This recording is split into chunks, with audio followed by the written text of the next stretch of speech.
నమస్తే. గ్రూప్ 1 సంబంధించి హైకోర్టు చెప్పినట్టు మళ్ళీ రీకరెక్షన్ చేయాలని చెప్పడం జరిగింది. ఈ గ్రూప్ 1 పెండింగ్ ఉండడంతో మిగిలిన గ్రూప్ 2 కావచ్చు, గ్రూప్ 3 కావచ్చు, వాటి విషయంలో ఏం చేయాలని చెప్పేసి టీజీపీఎస్సీ ఆలోచన చేస్తా ఉంది. ఎందుకంటే గ్రూప్ 1 సెలెక్ట్ అయిన వాళ్ళు గ్రూప్ 2, గ్రూప్ 3 కూడా సెలెక్ట్ అయి ఉంటారు కాబట్టి ఒకవేళ ఇవి ముందుకు పోతే అవి బ్యాక్లాగ్ పోస్టులుగా మిలిగే అవకాశం ఉంటుంది. కాబట్టి దీనిపైన ఏం చేయాలని చెప్పేసి ఆలోచిస్తా ఉంది టీజీపీఎస్సీ. సో దీనిపైన నిరుద్యోగులు ఏమనుకుంటారో ఒకసారి మాట్లాడదాం.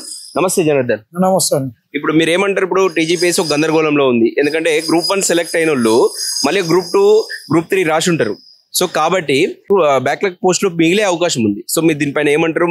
ముందు ఇవ్వమంటారా, లేకపోతే టీజీపీఎస్సీని గ్రూప్ 1 సంగతి ఏందో తెలిసిన తర్వాతనే వీటికి రమ్మంటారా? మీరు అన్నారు టీజీపీఎస్సీ గందరగోళంలో ఉందని. బోనం ఎత్తుకున్నట్టు టీజీపీఎస్సీ గందరగోళం అనే గంపను ఎత్తుకొని భారాన్ని మోస్తుంటే ఆ భారాన్ని దించి గందరగోళం తగ్గియాలని మేము ప్రయత్నం చేస్తే వినకుండా అట్టనే పోయింది. తీటకు ఒకలాగా రాసుకొని ఆ తీట తీరిందాక ఇప్పుడు అందరితోటి తిట్లు తింటుంది. ఒకటే చెప్తున్నాం పబ్లిక్ సర్వీస్ కమిషన్కు, ఈ గ్రూప్ 1 అడ్డం పెట్టుకొని గ్రూప్ 2, గ్రూప్ 3ని ఎట్టి పరిస్థితుల్లో ఆపొద్దు.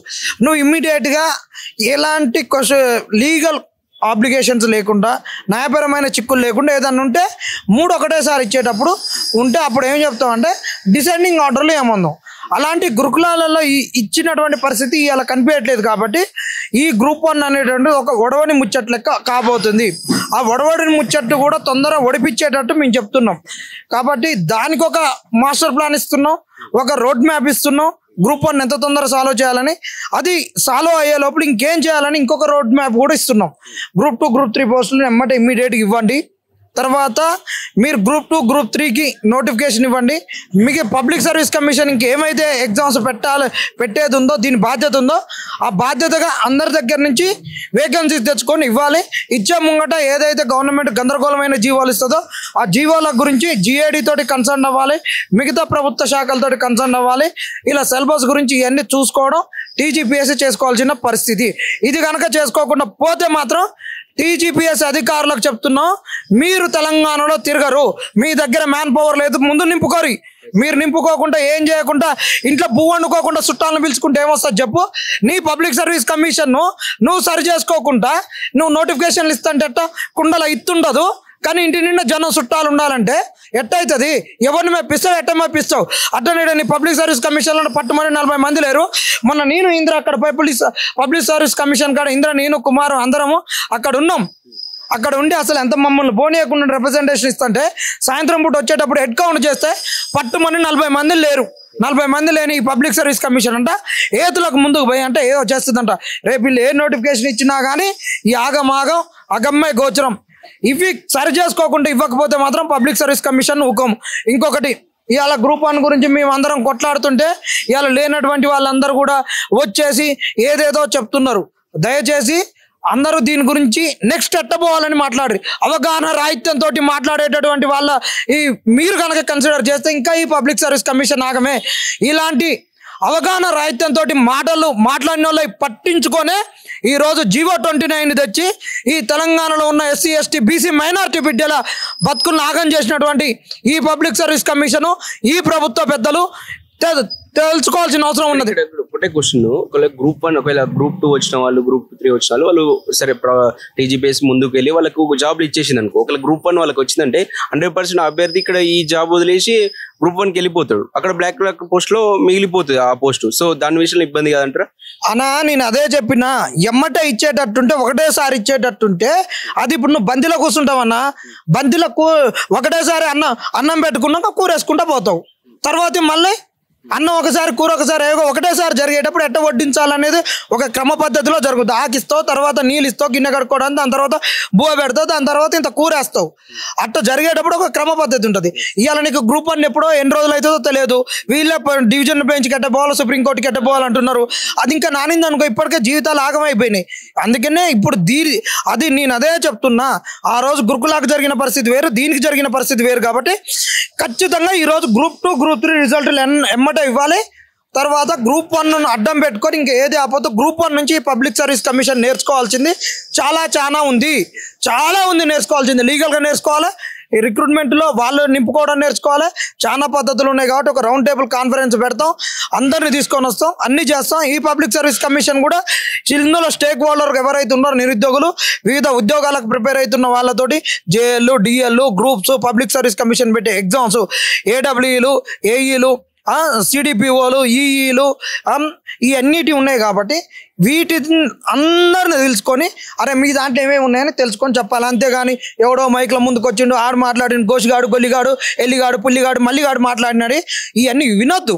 ఎందుకంటే ఒక కాన్స్టిట్యూషనల్ బాడీ అంటే ఏమన్నా కాన్స్టిట్యూషనల్ బాడీ అంటే కాన్స్టిట్యూషనల్ బాడీకి కన్ను కనిపించట్లేవా? కన్ను దొబ్బినాయా? ఎక్కడ పోయారు వీళ్ళంతా?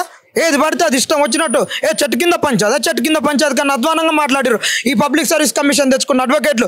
చెట్టు కింద పంచాయత్ చేస్తే వాడు తప్పు మాట్లాడితే పోనీ రాబాయ్ ఆడు పొద్దున్నాడు పాస్కల్ తాగొచ్చిండు అని పోనీ పాస్బాన్లోడు ఇష్టం వచ్చినట్టు మాట్లాడుతున్నాడు అని పక్కన పెట్టి ఇంకో పంచాయత్ తెంపొచ్చు. ఒక అడ్వకేట్ హైకోర్టులో మాట్లాడేటప్పుడు వీళ్ళు మాట్లాడినట్టు కోర్ట్ ఆఫ్ రికార్డ్స్లో ఉంటాయి, జడ్జిమెంట్లో ఉంటాయి, నెక్స్ట్ జడ్జిమెంట్కి ఇది ఒకటి రికార్డుగా ఉంటుంది.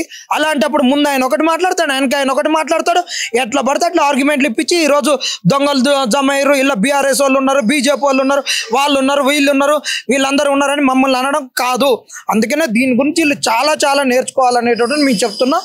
నేర్చుకొని మమ్మల్ని అందరిని పిలిపించి మాట్లాడమని చెప్తున్నాం. ఇంకా మా వాళ్ళు అందరూ ఉన్నారు, వీళ్ళందరూ కొట్లాడిన వాళ్ళు. ఇలాంటి వాళ్ళ దగ్గరికి వచ్చి మీరు తెలుసుకోవాలి. కానీ ఆగమాగంగా చేయద్దు. టీవీలల్లో వీటిలల్లో ఇవాళ కొత్త బిచ్చగాళ్ళు పొద్దురు గారు అన్నట్టు, ఎద్దు పుండు అయితే కాకుల పండుగ అన్నట్టు ఇక అందరూ ఇరుకొచ్చి ఇటునే చేస్తారు.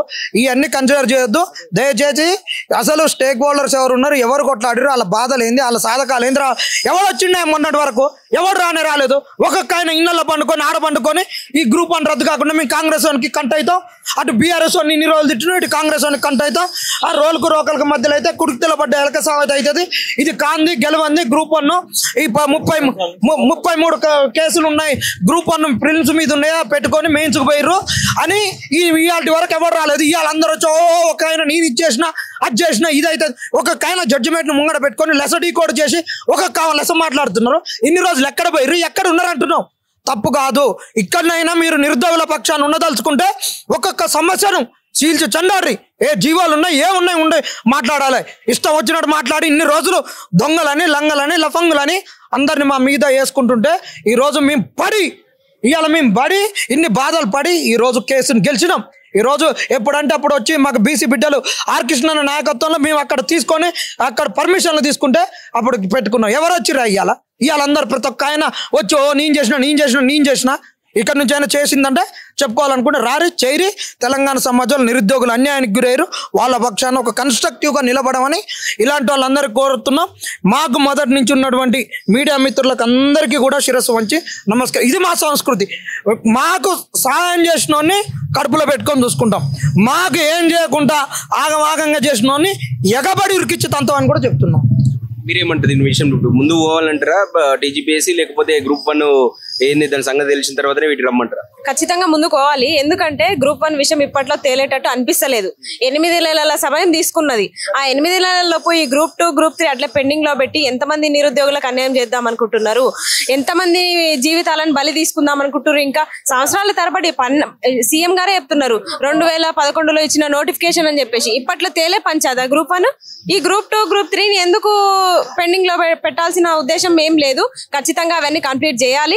అవంటే రిక్రూట్మెంట్ అయిన తర్వాత గ్రూప్ 1 లో ఉన్న వాళ్ళు గ్రూప్ 2 లో ఉంటారు, గ్రూప్ 3 లో ఉన్న వాళ్ళు కొంతమంది గ్రూప్ 2 లో ఉంటారు. కాబట్టి ఇట్లా ఈ విధానంగా ఉంటుంది. కాబట్టి మీరు డౌన్ మెరిట్ లిస్ట్ ఇచ్చే అవకాశం కానీ ఇలాంటివి గురుకులాల్లో ఉన్నట్టు లేదు దీంట్లో. కాబట్టి మీరు గురుకులాల వాళ్ళకి అన్యాయం చేసిరు, డిఎస్సి వాళ్ళకి అన్యాయం చేసిరు. దయచేసి గ్రూప్స్ అభ్యర్థులకి అన్యాయం చేయకండి. దయచేసి మీరు గ్రూప్ 2, గ్రూప్ 3 రిజల్ట్స్ ఇచ్చేసి వాళ్ళకి తొందరగా అపాయింట్మెంట్స్ ఇచ్చేస్తే బ్యాక్లాగ్ ఏర్పడినవి నెక్స్ట్ నోటిఫికేషన్ తొందరగా ఇచ్చేయండి. తొందరగా నోటిఫికేషన్ ఇస్తే ఏ గొడవ ఉండదు కదా. మీరు దున్నపోతు మీద వానబడ్డట్టు ఎన్ని రోజులు ఇదే తతంగం అసలు కొట్లాడేటోళ్ళని మీరు నిరుద్యోగులే కాదంటారు. అసలు మాకంటూ నిజం చెప్తున్నా ఈ రోజు అంతో ఇంతో కోర్టు తీర్పు న్యాయంగా వచ్చింది కాబట్టి సరిపోయింది. లేకపోయింటే ఈ రోజు ముందుకొచ్చి మాట్లాడేటోళ్ళ మీద ఎన్ని బురదలు తెల్లేటోళ్ళు, అసలు మాకంటూ మొహమే లేకుండా చేసేటోళ్ళు. నిజంగా మీడియా మిత్రులకైతే నిజంగా ధన్యవాదాలు తెలుపుతున్నా. అసలు మేము ఒంటరిగా పోరాటం చేసే టైంలో మాకు సపోర్ట్ ఉన్నదే మీడియా మిత్రులు, మీడియా వాళ్ళు, ఆల్ మీడియా వాళ్ళకి నేను థ్యాంక్స్ చెప్తున్నా. ఎందుకంటే నిరుద్యోగులు ఒంటరిగా పోరాడుతుంటే మాకంటూ తోడున్నది మీడియా వాళ్ళు మాత్రమే, మిగతా ఎవరు సపోర్ట్ లేరు. కొంతమంది నిరుద్యోగులు కూడా ఇప్పటికన్నా బుద్ధి తెచ్చుకోవాలి. ఇంకా అట్లే ఉన్నారు. ఏదో 10 మంది కొట్లాడతారులే, 10 మంది చేస్తారులే, మేము మంచిగా ఇంట్లో ఉండి ఫలితాలు అనుభవిస్తాం. అది ఎంతవరకు కరెక్ట్?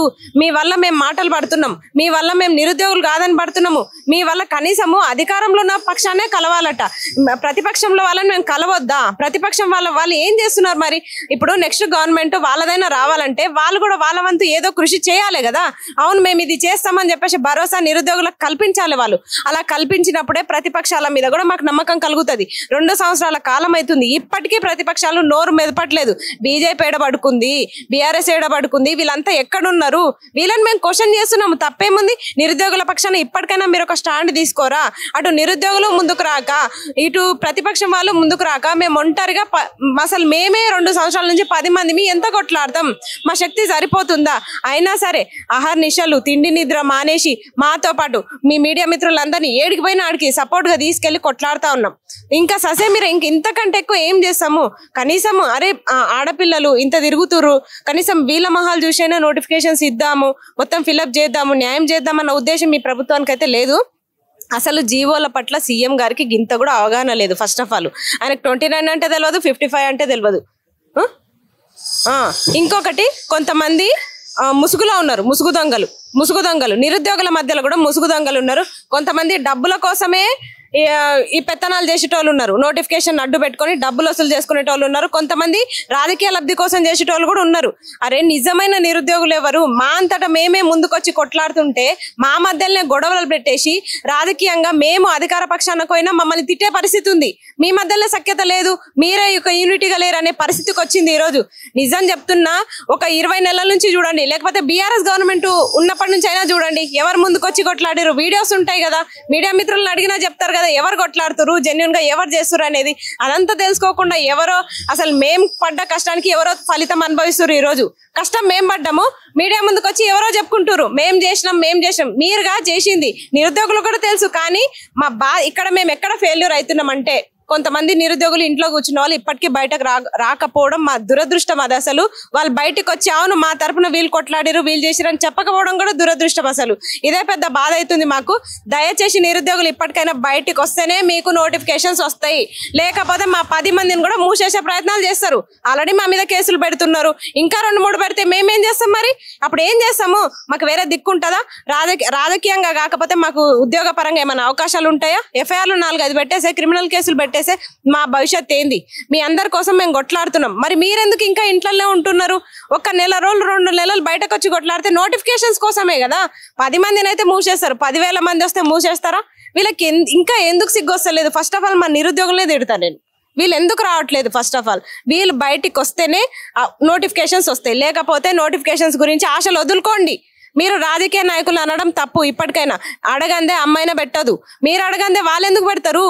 మేము ఉన్న 10 మంది మీద తిరుగుతా ఉంటే ఈ 10 మంది ఏడవైనా ఈ 10 మంది ఇప్పుడు మాట్లాడినా అది కష్టమైనా నష్టమైనా 10 మందే మాట్లాడాలి. మిగతా వాళ్ళు ఏడ ఉన్నారు అసలు?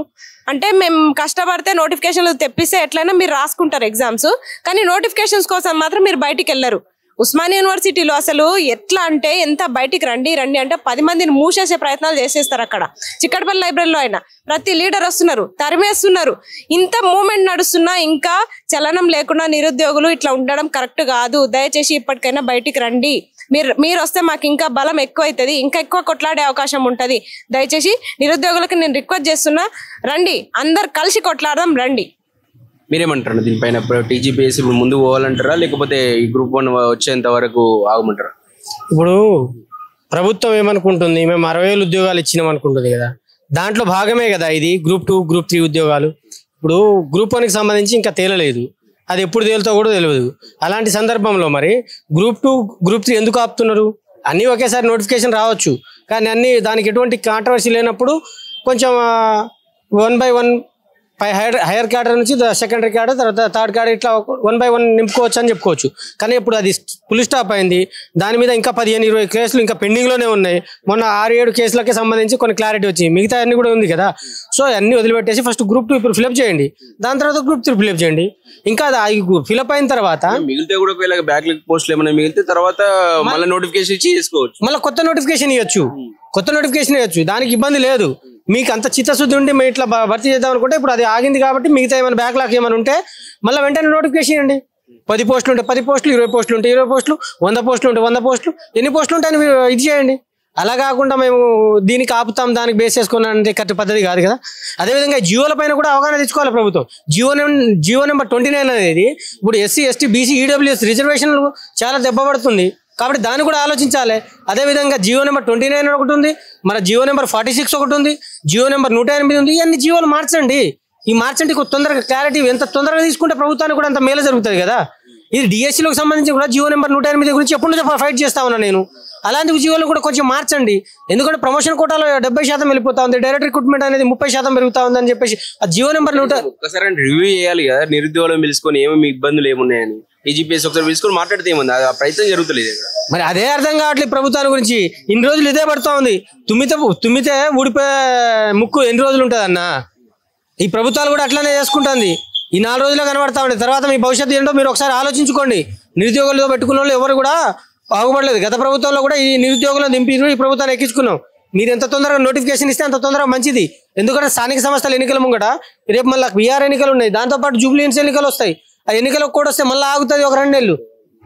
అరే అంటా ఉన్నారు ఎన్నికలు కూడా వస్తే ఆ నియోజకవర్గం పరిధి వరకే కదా అంటున్నారు. కానీ రాష్ట్రానికి ఉద్యోగాలు అనేది రాష్ట్రం మొత్తం ఉంటుంది. ఆ నియోజకవర్గం పరిధిలో ఉన్న ఉద్యోగాలను ఆపుతారా ఏంటి? ఇదేమన్నా పథకాలు ఏమన్నా? ఈ పథకాలు కాదు కదా. ఒక్క నియోజకవర్గం ఆపించి తర్వాత మళ్ళీ ఈ ఎన్నికల నోటిఫికేషన్ ఇచ్చిన తర్వాత ఆ నియోజకవర్గం ఇద్దామని చెప్పుకోవడానికి. ఈ ఉద్యోగాలు నోటిఫికేషన్ ఇస్తే జిల్లా మొత్తానికి వర్తిస్తుంది. అంటే హైదరాబాద్ జిల్లాలో కిందకి రాదా?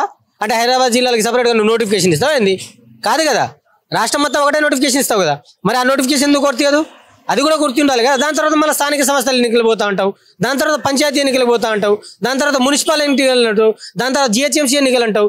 దాదాపు 6 నెలలు 7 నెలలు పడుతుంది. ఇది మీకు మంచి పద్ధతి కాదు. మేము ఒక స్థానిక సంస్థలు పోస్ట్ పోన్ పెట్టినాం, దాని ముంగట ఎన్నికలు పెడతాం.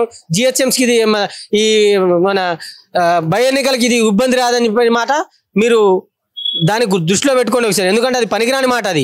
ఎందుకంటే ఒక నోటిఫికేషన్, ఎన్నికల నోటిఫికేషన్ వస్తే రాష్ట్రం మొత్తం వర్తిస్తుంది. ఒకవేళ రాష్ట్రం మొత్తం వర్తించకపోయినా నియోజకవర్గ పరిధిలో వర్తించినా కూడా ఈ ఉద్యోగాలు అనేది రాష్ట్రం మొత్తానికి ఇచ్చే నోటిఫికేషను. మరి అక్కడ ఆపడానికి వీలు లేదు. అది కూడా దృష్టిలో పెట్టుకోవాలి ప్రభుత్వం. DSCకి సంబంధించిన కూడా 35 పోస్టులు ఇవ్వండి. SI కానిస్టేబుల్ ఖాళీ ఉన్నాయి, GPOలు ఉన్నాయి. ఈ గ్రూప్ 2 గ్రూప్ 3 తొందరగా భర్తీ చేయండి. ఆల్రెడీ ఎగ్జామ్స్ అయిపోయినాయి కదా. దీనికి ఆపడానికి ఏమవుతుంది? మీకు అంత చిత్తశుద్ధి ఉంటే మరి ఆపండి. ఎందుకంటే గ్రూప్ 1 మీరు ఆపి మిగతా వాళ్ళకి వేయండి, వాళ్ళకి ఇచ్చేయండి అపాయింట్మెంట్లు. ఎందుకు ఆపుతున్నారు? Thank you. అదేవిధంగా మాకు ఈ ఉద్యమానికి సంబంధించి మీ మీడియా ఛానల్ చాలా సపోర్టివ్గా ఉన్నది. అదేవిధంగా మీరు ఉండబట్టే మేము ఇప్పుడు దాకా వచ్చినాం. అదేవిధంగా విద్యార్థులు కూడా ఒక రిక్వెస్ట్ చేస్తూ ఉన్నా, రోడ్ల మీద వాళ్ళ ఇంటెలిజెన్స్ పోతుంది ఏంటంటే కొంతమంది మాట్లాడుతూ ఉన్నారు నిరుద్యోగుల చెల్లడం లేదని అంటున్నారట. ఇది కూడా దృష్టిలో పెట్టుకోవాలి. ప్రతి ఒక్క విద్యార్థి బయటికి వచ్చి ఇవాళ మా ఉద్యమానికి మీరు సపోర్ట్ చేయాల్సిందిగా కోరుచున్నాం. దయచేసి మీరు అందరూ దీనికి దృష్టిలో పెట్టుకొని ముందుకు రావాలని విద్యార్థులు కూడా మేము వేడుకుంటా ఉన్నాం. ఇప్పుడు ఏమంటారు, దీని బ్యాక్లాగ్ పోస్టులు మిగిలితే అందుకే గ్రూప్ 2 కావచ్చు, గ్రూప్ 3 కావచ్చు, అది దాని రిజల్ట్ గ్రూప్ 1 వచ్చిన తర్వాతనే పెట్టే యోచనలో TGPS ఉన్నట్టుంది. మీరు దీనిపైన ఏమంటారు? దీనికి కర్మకర్త క్రియ మొత్తం TGPS. ఎందుకంటే ఇవాళ వాళ్ళు పాపం చేసారు. ఇలా గ్రూప్ 1లో మొదటి నుంచి కొట్లాడుతున్నాం. మొదటి నుంచి మేము ఏం చెప్తున్నాం అంటే చాలా తప్పులు ఉన్నాయి, దీంట్లో అవకతవకలు జరిగాయి, 14 క్వశ్చన్లు తప్పులు ఉన్నాయి, 29 జీవో ఉంది. ఎగ్జామ్ పెట్టకండి, ఎగ్జామ్ రేపు మెయిన్స్ అనగా కూడా మేము అశోక్ నగర్ మొత్తం సెక్రటరియట్ వరకు కూడా ర్యాలీ తీసినాం. అయినా మా మాట వినకుండా ఇలా ఎగ్జామ్ పెట్టే ప్రయత్నాలు చేశారు. ఇలా ఎగ్జామ్ పెట్టినా కూడా ఇలా వాళ్ళకు అభ్యర్థులు ఎగ్జామ్ రాసిన అభ్యర్థులు కూడా ఇలా వచ్చిన జాబ్స్ కూడా రాకుండా పోతున్నాయి. దానికి కారణం ఎవరు? TGPS కదా. దాంట్లో సిబ్బంది లేదు, దాంట్లో దాని మంది మార్పలం లేదు. దాంట్లో ఎందుకు అట్లా చేస్తున్నారు? ప్రతిసారి అడుగుతున్నాం కదా, ఎందుకు దాని TGPS లో సిబ్బంది లేదని 100 సార్లు ఇప్పుడు మొన్న నేను జనార్దన్ ఇద్దరం పోయి TGPSకి లోపల పోదామని చెప్పి అనుకుంటే కనీసం మమ్మల్ని లోపల పంపించట్లేరు. విజిటింగ్ అవర్స్ ఏదంటారు, సార్ ఇట్లా ఇన్ని సమస్యలు ఉన్నాయి, దీంట్లో అన్ని ఉన్నాయి సార్ అని చెప్పడానికి పోతే కూడా మమ్మల్ని బయటికి నూకేసే ప్రయత్నం చేస్తున్నారు. ఎందుకు ఇట్లా అంటే ఎవరైతే ప్రశ్నిస్తున్నారో, ఎవరైతే క్వశ్చన్ చేస్తున్నారో వాళ్ళని మీరు అణచివేసే ప్రయత్నాలు చేస్తున్నారు. మేము కూడా చెప్తున్నాం అన్న, ఈ గ్రూప్ అని అడ్డు పెట్టుకొని గ్రూప్ 2, 3ని మాత్రం ఆపొద్దు, ఎట్టి బస్సులో ఆపొద్దు. ఎందుకంటే ఇలా జాబ్ వచ్చిందని చెప్పేసి చాలా మంది ఇలా సంతోషంగా ఉన్నారు. వాళ్ళకు అపాయింట్మెంట్ ఆర్డర్లు ఇచ్చి భర్తీ చేయండి, తప్పులేదు. దీంట్లో అవకతవకలు జరిగే దీన్ని పక్కన పెట్టండి.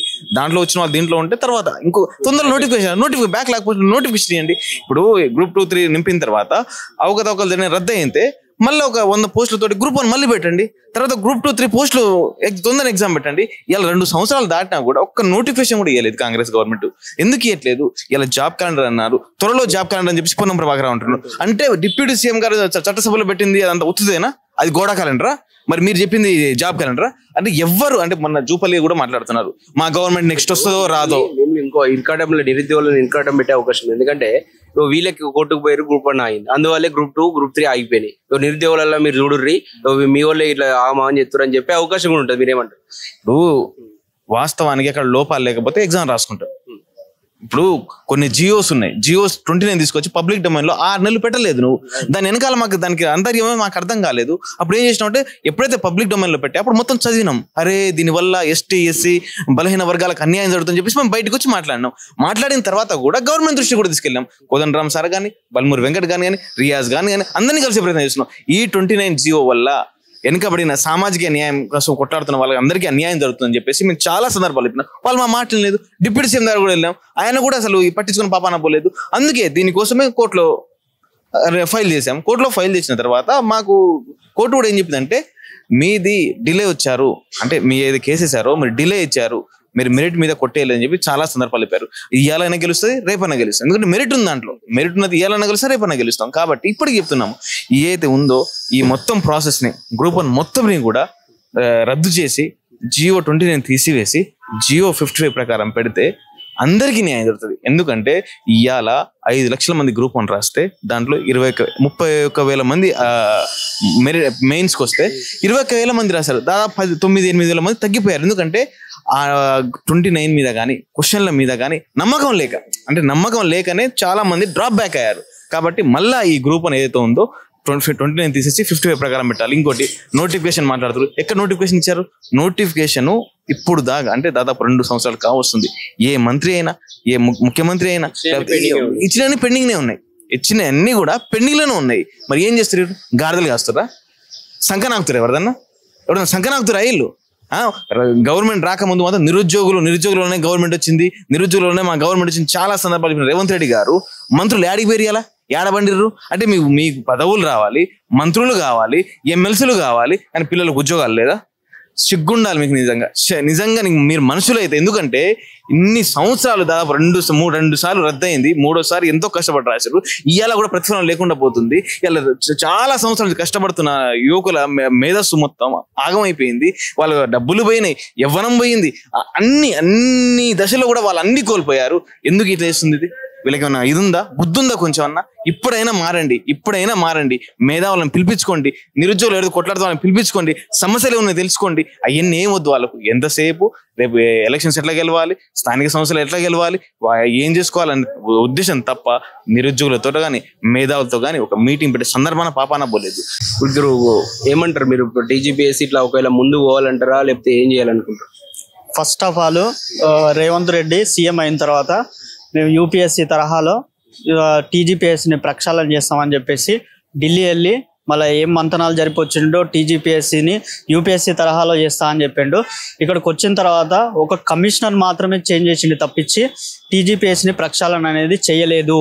టీజీపీఎస్సీ ప్రక్షాళన చేయకుండా టీజీపీఎస్సీలో రిక్రూట్మెంట్ లేదు. 40 నుంచి 50 మంది వరకు రిక్రూట్మెంట్ కాకుండా 40 నుంచి 50 మంది ఎంప్లాయీస్ టీజీపీఎస్సీలో పెట్టుకొని 30 లక్షల మందికి ఎగ్జామ్ ఎట్లా పెడతాడు? ఫస్ట్ ఈ సోయి ఉండాలి రేవంత్ రెడ్డికి.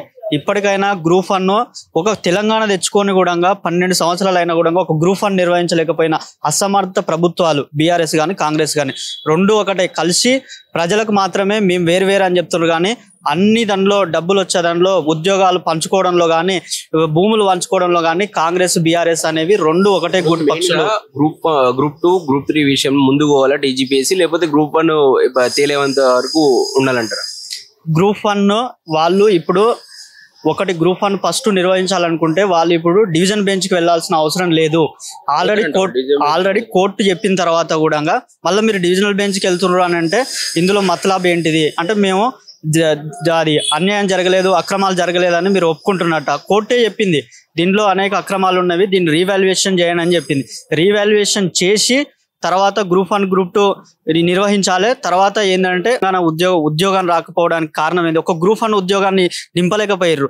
కారణం ఏంటంటే బీఆర్ఎస్ అది ఈయనే చెప్పిండు, రేవంత్ రెడ్డి చెప్పిండు, జిరాక్స్ పొట్లాలాగా జిరాక్స్లలో పొట్లాలాగా అమ్మిందని చెప్పి. మరి నువ్వేం చేస్తున్నావు? ఈరోజు వచ్చి నువ్వే అదే చేస్తున్నావు. అన్ని గ్రూప్ 1 పోస్టులు అమ్ముకున్నారని చెప్పేసి రాజగోపాల్ రెడ్డి మీ పార్టీ ఎమ్మెల్యేనే చెప్తున్నాడు. మరి దీనికి సమాధానము ఈ గవర్నమెంట్ చెప్పాలని నేను చెప్తున్నాను. గ్రూప్ 1 నిర్వహించి తర్వాత అన్ని నోటిఫికేషన్లు జాబ్ క్యాలెండర్ కూడా ప్రకటించాలని చెప్తున్నాను. జాబ్ క్యాలెండర్ ఒక 70,000 30,000 1,00,000 రేపు ఇంకా 2 నెలలు దాటితే 2 లక్షలు కూడా అయిపోయినవి, మీకు అన్ని ఇచ్చేసినామని అంటారు. కాబట్టి పూర్తి పారదర్శకంగా నిర్వహించి ఎగ్జామ్స్ ఫస్ట్ టీజీపీఎస్ని ప్రక్షాళన చేయాలి. చైర్మన్ మార్చినంత మాత్రాన మొత్తం ప్రక్షాళన అయిపోదు. ఇల్లు అలికినాగానే పండుగ కాదనే విషయం రేవంత్ రెడ్డి గుర్తుపెట్టుకోవాలి. దయచేసి టీజీపీఎస్ని ప్రక్షాళన చేసి జాబ్ క్యాలెండర్ను రెన్యువల్ చేసి ఇప్పుడున్న 1,00,000 ఉద్యోగాలను ఈ సంవత్సరం కాలంలో మొత్తం కూడా భర్తీ చేయాలని నిరుద్యోగుల తరపు నుంచి మేము డిమాండ్ చేస్తున్నాం.